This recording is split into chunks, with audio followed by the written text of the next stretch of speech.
as you all see, I'm going to talk about privacy and dialogue system, and I am happy that you all are here and show your interest in the topic.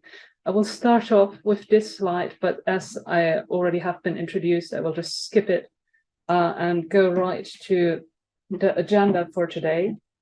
So I want to start off with introducing the concept of privacy to technology professionals. It's not necessarily only for technology professionals, but people who do not have a background in law. So whatever background you have, if it's not a law background, this may be useful for you. The reason why I like to do this is that when I started off looking into privacy a few years ago, I had a certain way of thinking about it. I had a certain mental model, which was essentially that privacy or data protection is something like like checking off the checklists. You have to go to a law professional and ask them, so what do I have to do to make it legal? And then they give you a list and you just check off the items. And I found that this mental model was really, really frustrating when you actually went and talked to legal professionals, because they would essentially tell you there is no such checklist, and you would try to push them on that. And there is, in fact, no checklist, which is why they won't give you such a checklist.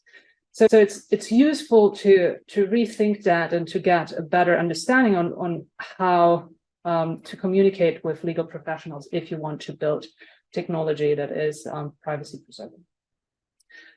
Then I will have a look into one particular area of privacy, which is close to my heart and close to my work, because it's on dialogue systems, so speech assistants.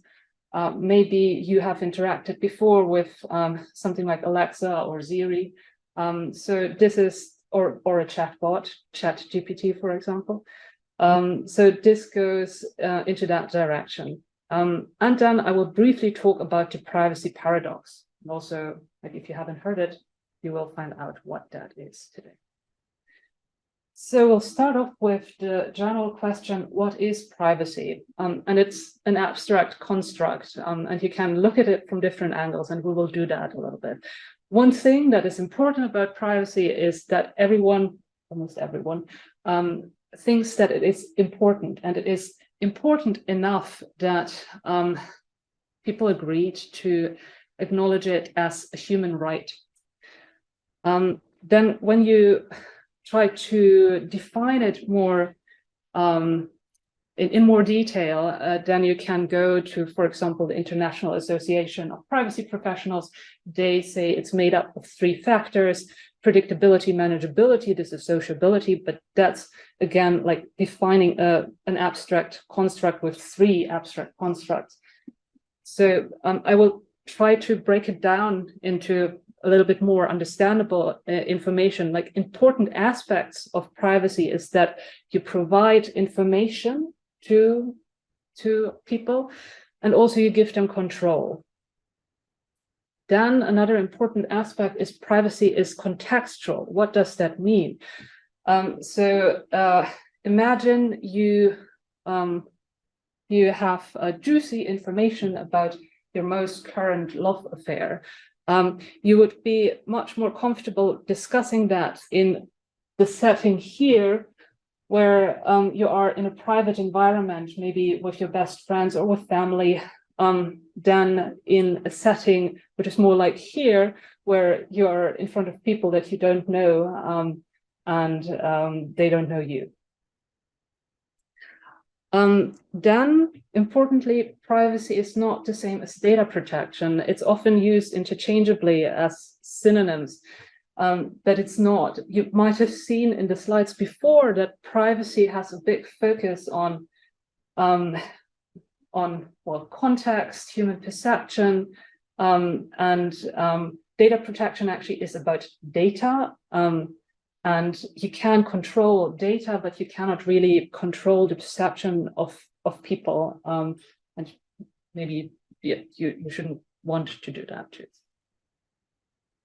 Okay, but to make privacy enforceable, data protection is a useful concept because it then tries to translate something that is elusive, like the perception of people of their privacy, into something that is controllable, which is data flows.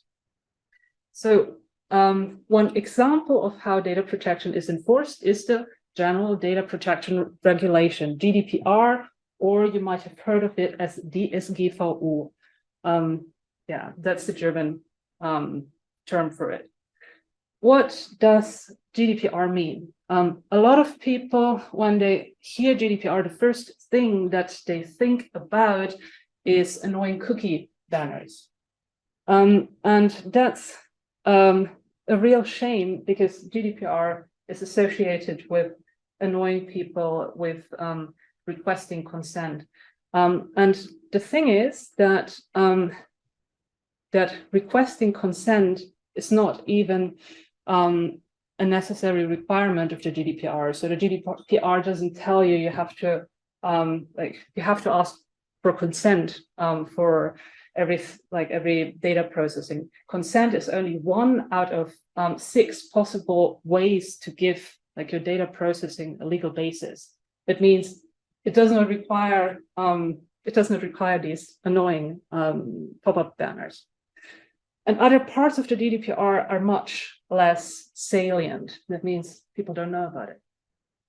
So moreover, the logic of GDPR is not common knowledge. That's what I already mentioned. And I want, therefore, to explain to you in a graspable way the logic of GDPR.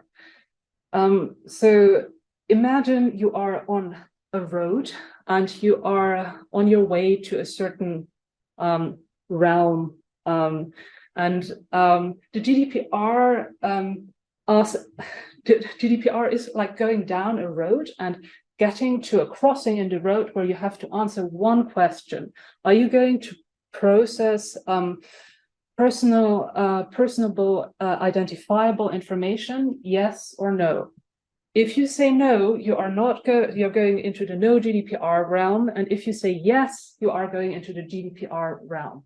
And it's really like a realm, like it's a different environment in which you are then living, and you have to live according to the rules of this environment. Otherwise, this environment may punish you.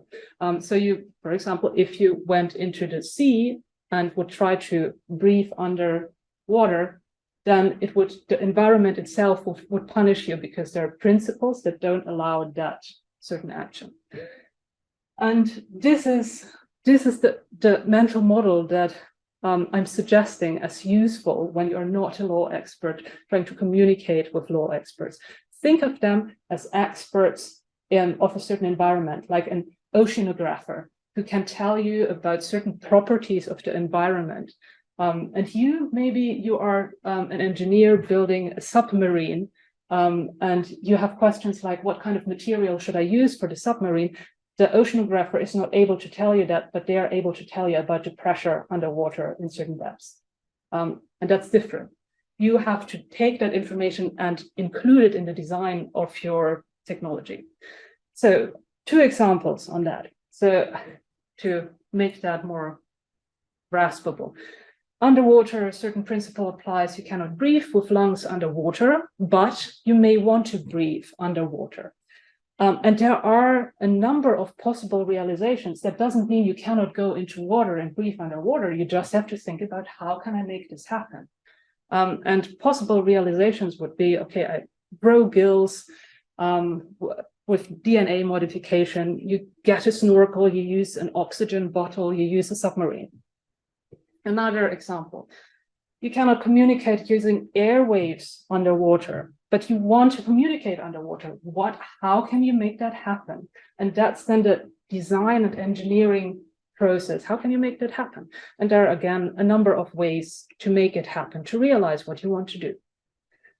And similar to that, this analogy, the GDPR requires, well, has certain principles that apply, and there are 7 principles, and a basis for data processing.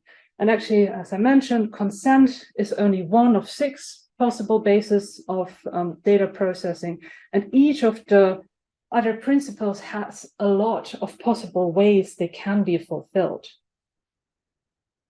Now, let's have a look at actually the GDPR under this model of principles. So, for example, one principle of the GDPR is that you should minimize data. And a lot of engineers, especially like people who are doing machine learning, like to collect data because the data are the gold that makes the technology more, well, better in some way. Like the more data you have, the better the technology, and then you can improve what you sell. So there is a strong motivation to collect data and to maximize data. So when people hear this principle, then these, like the people who want to collect data, then it's going against the grain, because we want to store data for data training to improve the models. But that doesn't mean that you are not allowed to collect data. It's just, how can you collect data in such a way that you minimize it to the real purpose of your application? It's being mindful and also respectful about the data of other people. And you can do that, for example, by anonymizing data, pseudonymizing data, creating artificial data, or using existing data. And this is only one principle out of 7 principles, and all of the other principles apply too. Remember, it's an environment. It has multiple rules where you're interacting with. Okay. With that, I go over to the next point, which is focusing on one particular aspect of the principles of the General Data Protection Regulation, and that is transparency. Why transparency? Well, transparency includes communicating, informing users about what is going on with their data. Often it's pretty much a black box. You don't really know what and how data are processed in, for example, a lot of AI technology. And why transparency in dialogue systems?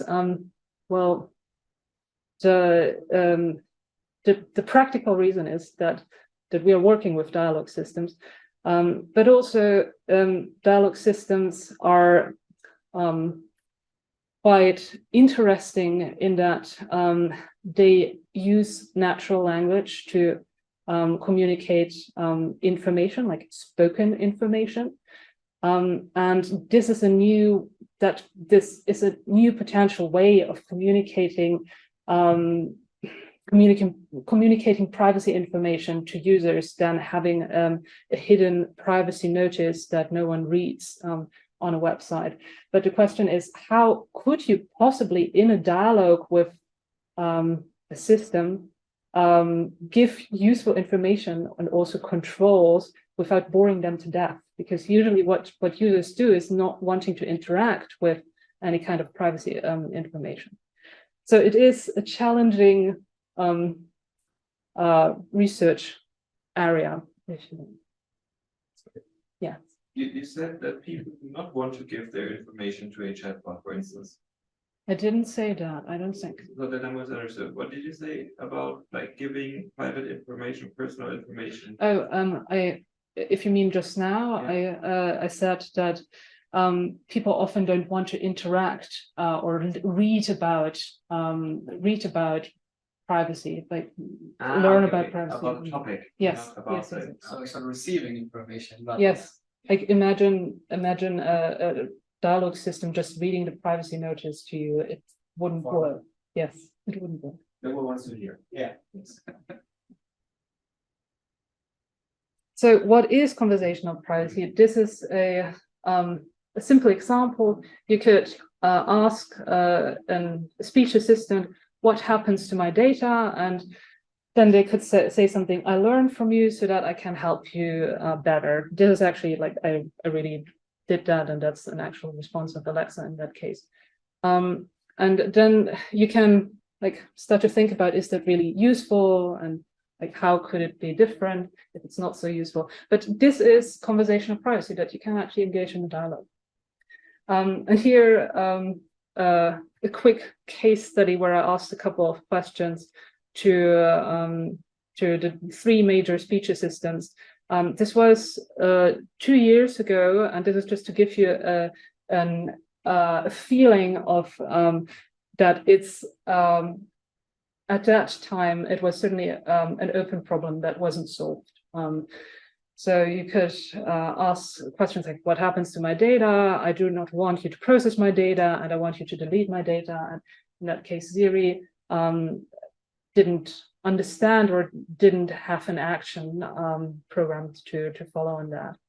With Google, in one of the 3 cases, it did react appropriately, and then asked me to delete the data myself in the app.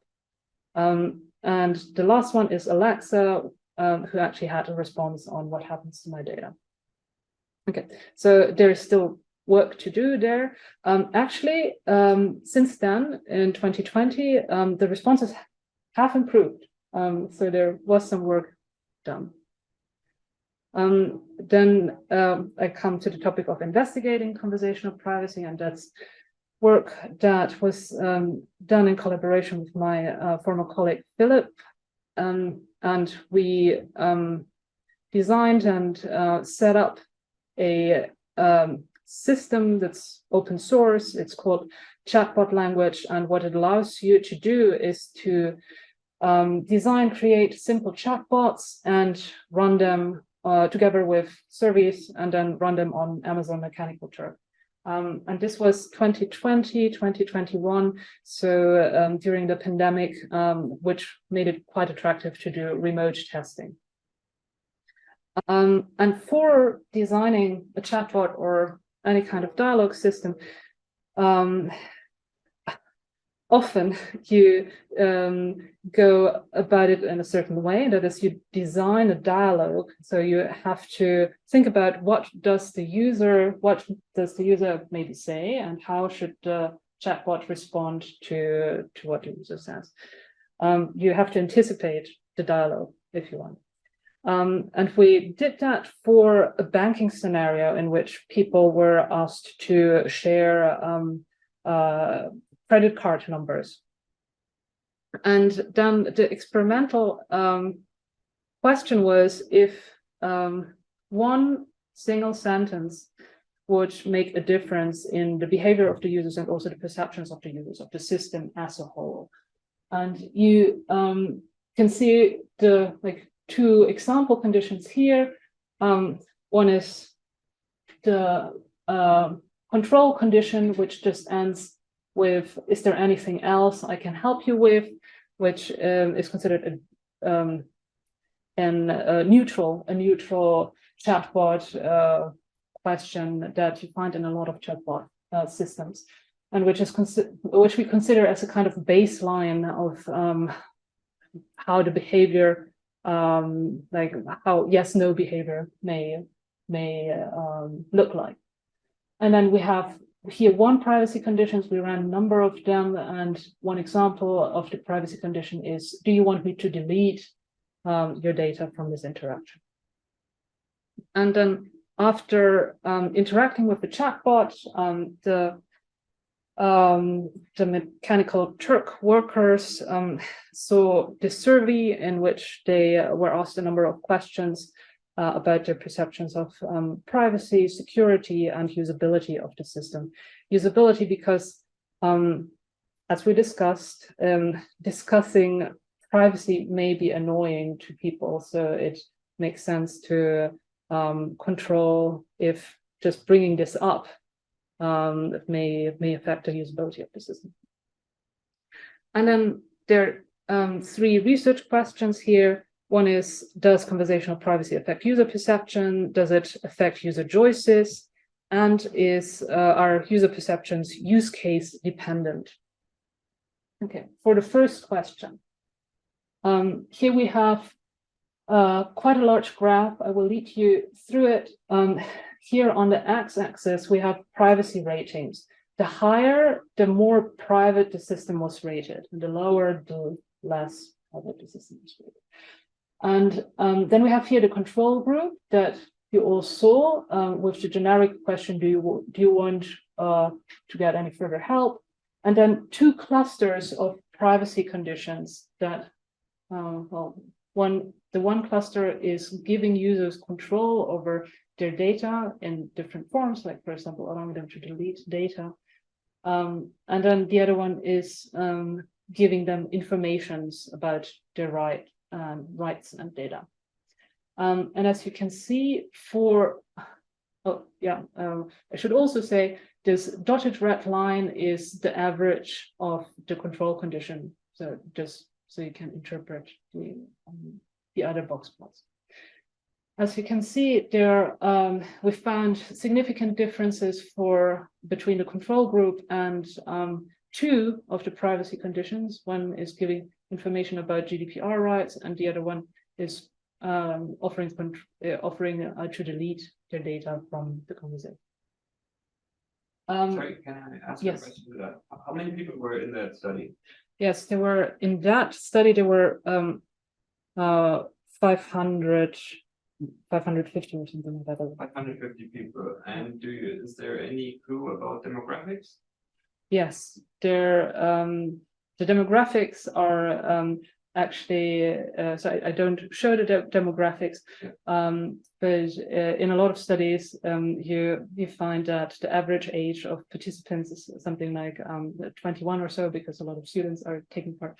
But in these studies with Mechanical Turk, it's actually more like 35, like between 30 and 35, because and the range is also between 18 and 70. I think 73 was our oldest participant. Yeah. Which geographic region did they come from? We allowed across the world, people across the world to take part. We just had the requirement that their English was sufficient. So one from the structure of it, like the two variables, let's say control and information, how did they change? Those had, in those cases, there was an additional sentence in the conversational flow as compared to the control group. So the only difference is that the sentence, the question was a different one. So in the control condition, it was, do you want any further help? And instead of that, you can ask them, do you want me to delete your data? So instead of it, so it wasn't, do you want any further help? And do you want me to delete the data? But the question was replaced. Okay. So maybe to follow up on that question, like so that the sentence that you said, like, do you want me to delete your data? Does that correspond to control over data, the blue box? Oh, yeah. So it corresponds to this row in it. Only. Okay. And like here it would say variant of that. Yeah. One. So here it would say, do you want me to delete the sensitive data from this interaction? Okay. So that was the only difference between those two was actually the word sensitive. Okay. And in the information about like the information conditions, it would not ask. It would only say, okay, these are your rights, and that's no. It would ask here. Do you want to get information about your rights according to GDPR? Oh, okay. Yeah. Or do you want to get information on where your data are stored? Okay. Yeah. Yeah. So it was always questions.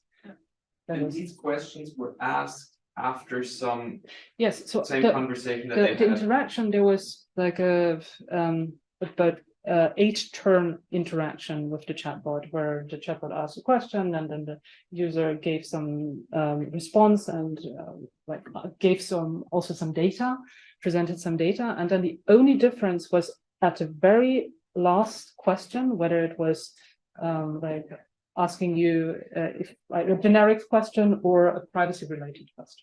That's the only difference. what kind of personal data were people asked to share? So we run a number of studies like this. In this particular study where I'm presenting like these data, they were asked to give bank information. However, we didn't ask them to give their own, in this study, their own bank information.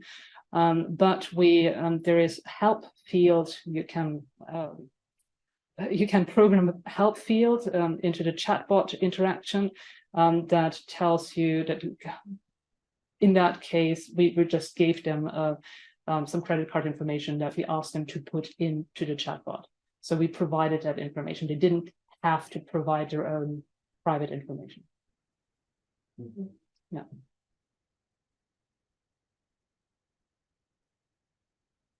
Okay. Oh yeah. What I wanted to say here, like we have this pattern in privacy perceptions, this pattern in security perceptions. Interesting, like this one question, it does not affect in any way security of the system. However, the security perceptions are also affected by adding this question. And then usability, we didn't find any significant differences in usability, which we interpreted in such a way that at least this manipulation that we did did not affect the usability of the system. Okay. Can I ask another question? Like, what was the share of people who actually opted to hear that information? Okay. Yeah, coming in, yeah. So this is the user choices. So in all of the conditions, whatever, there was always a question, and the question could always be answered with either yes or no. And then you can look at this as a user choice. And here are the results for the user choices. This is the control group here, and then the blue bar is saying no, in this case for do you want further help? And the orange bar is saying yes. And this control group and all of these are the privacy groups. And as you can see, like from a behavioral point of view, like this one manipulation of the question has like reverses the pattern of decision making, in that people in general with the generic question, they are not very interested in further help, even though they could have asked, could you please delete the data for me? Yes, could I help you more? Yes, please delete my data, but they don't. And what you see when they're prompted with different kinds of privacy informations, they show interest in opting into it, even though they don't have any incentive whatsoever. Remember, they are mechanical Turk workers. That is, the quicker they end the task, the more money for their time they get. So by saying no, the dialogue is just shorter. But people were interested in getting information. Okay, and then the next question was here, are these results use case dependent? We ran this with a credit card scenario, banking scenario, and then we were interested, well, there are also other scenarios in which you may be sharing data, for example, tax information, which we also considered like being quite sensitive data, similar to the banking scenario. And then a scenario that we consider to be quite different was like music preferences, asking to control music. In that case, we thought it was like not particularly sensitive, this information, what kind of music you want to play. So we had a look. This is just for your information. Here, this is just for your for remembering you what happened in the banking scenario. There were significant differences in two of the conditions of the privacy conditions, deleting data and info GDPR rights. So we focused on those for the subsequent scenarios. For the tax scenario, we found that only one of the two privacy groups showed significant differences to the control group. And for the music, we found that there were no significant differences, even though there is quite a trend here, but none of them got actually significant. So for this, to conclude, yes, there seem to be scenario-dependent differences on how these questions affect people. With that, I'll come to the third topic, which is the privacy paradox. So for this part, I've planned a little interaction. So I'll start with the question, who thinks the right to privacy is important? And now the next question, who has ever read a privacy policy? Yeah. The next question, who clicks OK without reading cookie pop-ups? Okay. So just to summarize this, what the privacy paradox is about is that what we think sometimes and often not does not correspond to what we do. In practice, a lot of people think that privacy is important, even like we saw at the beginning, it's even considered to be a human right. But then as soon as it comes to our practical behavior, we often act in ways that do not protect our data. Okay, so for this, I looked into the privacy paradox a little bit more closely with my colleague Anna, we did a number of interviews with people on their privacy behaviors and their perceptions of privacy. And one pattern that emerged was that people are doing a cost-benefit analysis, like when they decide on where to share what kind of information. However, the kind of analysis, or the two objects of analysis, the costs and the benefits, they are quite different in quality, which makes the analysis really difficult. The costs are quite elusive, so maybe sometime in the future I might get into trouble because like a picture of me drinking at a party might be found by a prospective employer, and then I won't get that job offer. They're hard to grasp, and they're long-term, and they're associated with negative feelings. And the benefits, however, are usually quite clear and immediate and precise. For example, I just hit the button with accepting all of the cookies, and then I get to read the news article that I've been wanting to read. And that's like very clear and immediate. So this analysis is a really hard one, to be honest. Like, it is difficult.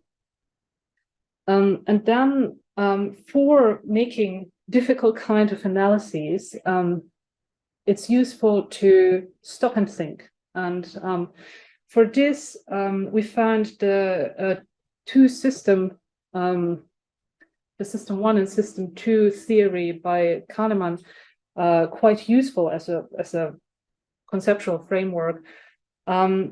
If you haven't heard of it, just a brief outline. Kahneman proposes, and also there are studies that are looking into that, like finding empirical evidence for it. Kahneman proposes that we have two different modes of thinking. One he calls system 1, and the other one he calls system 2. And the system 1 way of thinking is very effective and fast and unconscious. It's something like, for us grown-ups, binding our shoelaces, or driving a car if you have the driver's license, or riding your bicycle. It's something that you just can do because you have done it so often, and it helps you to move along in your life without being overwhelmed. System 2, on the other hand, is a slow way of thinking, and it requires a lot of effort and like conscious control. It's something that you might employ if you were solving a differential equation, or that a toddler might employ when they are trying to bind their shoelaces because they haven't learned how to do it.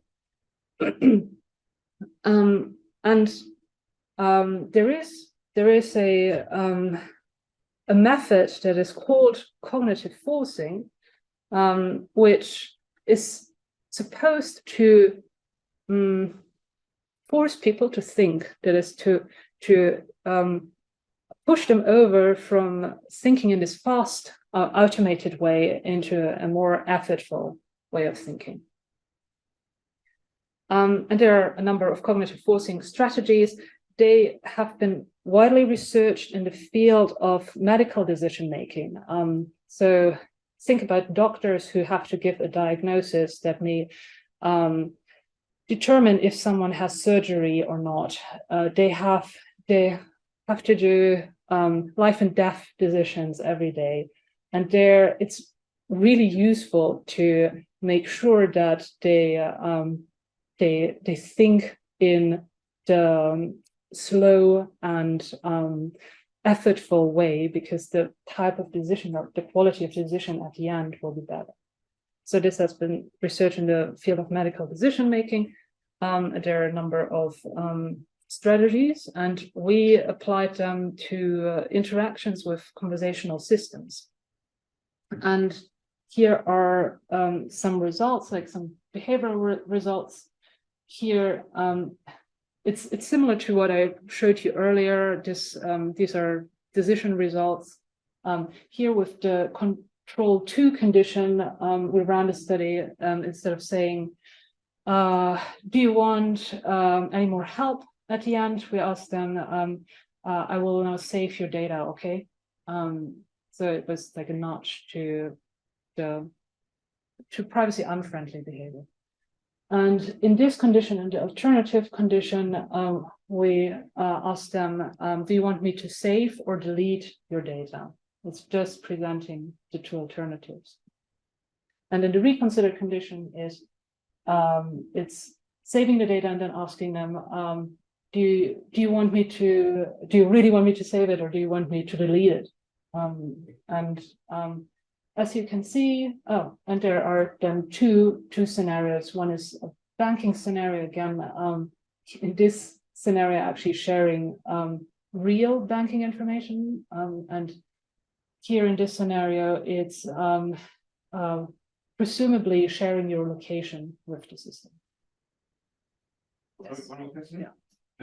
Is this also like 500 plus participants? Yeah, this one we in different forms we ran with about 1,000 people. So this was much bigger. Yeah. And half of the people are okay with sharing their bank data and saving them. Yeah, that's what I mean. Yeah, but the thing is, so with this cognitive forcing, I was just discussing with you as comparing it with nudging. With nudging, so they are considered to be different constructs, nudging and cognitive forcing. And nudging is considered to use the biases of people in such a way that they make the right decision according to what the designer of the application thinks is right. And there you run into issues, because like you can argue it's paternalizing. Why would you as a designer know what the right decision for the person is? With cognitive forcing, the argument is that instead of nudging them to do the right thing, you are trying to push them into thinking, and then they for themselves make their decision with like ideally in the system two, where they are most where they're aware and able to make a difficult decision in analysis. What's the average age? It's average age of these people. It's again, it was run on Mechanical Turk. It's like there's always between 30 and 35. That's ridiculous. But aren't you nudging the people as well? I mean, Yeah. because think- I actually thought when you described the three different Conditions. conditions, I would have called it different framing conditions, because in one case you have a default towards sharing and not deleting, because it's like, hey, I'm saving it, okay, kind of default is on saving. The next condition is neutral, like yes or no, what do you want? And the third one is actually one that is tilted towards deletion, right? Mhm. So it's Yes. Yeah. We also like we discussed it. We even discussed it in a paper, like trying to discriminate nudging and cognitive forcing. But like our takeaway was that it's really like it's overlapping frameworks, terms for some strategies. And so far, also I haven't come up with, and I haven't seen convincing measures that could distinguish between the two, like could show you, oh yeah, now they are in the system two thinking instead of the more biased system one thinking. Yeah.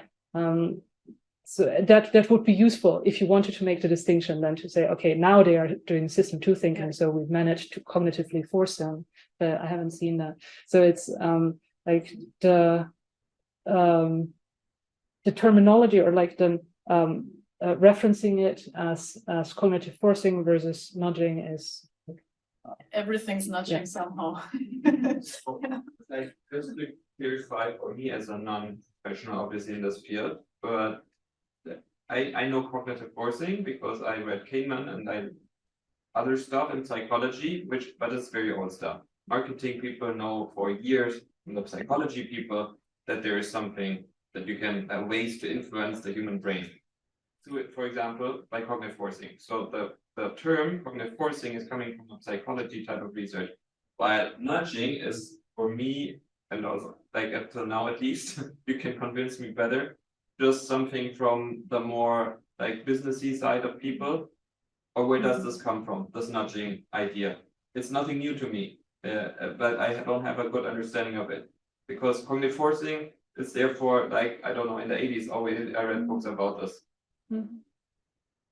I think nudging, or the concept of nudging, was just popularized by Kahneman and Tversky, Sunstein and Cass Sunstein and Richard Taylor. I think it also comes from psychology and behavioral economics. It has just, with their book, they actually had a different audience. It was less a scientific community, but also a more popular audience. And I think that's why the perception is that it's only coming from that field. But I mean, there's also a scientific foundation to it. It's just, yeah, to sell the book maybe better. Yeah, I mean, it's a popular book essentially. Did you just take the cognitive forcing concept, which is, in my opinion, very old, and then just give it a new word, because sometimes you have to make things more hip. We have the same with ecosystems. I use ecosystems, it's not much different than other stuff, but it's hip at the moment, so you use it. I would agree to that one, yeah, but it's Okay. yeah, very good marketing of existing concepts in psychology, just with a new term, yeah. Okay. well. From a theoretical perspective, I disagree, because from a theoretical perspective, the nudging happens here and the cognitive forcing happens here. But the issue is that there is, like, to my knowledge, no convincing way of showing that people are in this system or in this system. Awesome. Yes, I like this idea. This is a good idea, because now can I nudge someone how much can I nudge someone so that person still makes its decision, his or her decision with system one, without having too much nudged. Let's say that this person falls into system two. This could be something, right? Yeah, but why would you want to do that? Why would you want them to not think? Because this is how marketing works. Right? Yeah, but you try to sell them stuff, you try to use the errors of the human mind, like, but the intuitive ones, the intuitive errors. So they rather say, yes, I buy this stuff, or yes, I click on this link, or whatever that is, or yes, I vote for this person. But if you force them, like, it could also be good to force them into the system two thinking, but then you would exploit a mechanism in system two rather than one in system one. It depends on what type of thing you want to exploit, like depending on the intention of the respective, like, creator of the system, right? Mm. Do I want to exploit some mechanism in system one that we know about, that people have, or do I want to exploit a system, some mechanism in system two that we know about? If this would be the intention. Either system comes with the pros and cons. So there is no hard and fast rule what is the right way of designing. Yeah, but with the caveat that there is no, at least at the moment, no convincing way to show whether you're in system one or system two. I think it's useful to be aware of this theory for designing your systems or marketing campaigns. With that, we come to the end and the takeaways. Two takeaways. One is that privacy design should include providing information and giving control to users. And in addition, the privacy paradox exists, and it remains a challenge to align what people think and what they do. With that, thank you very much for your attention.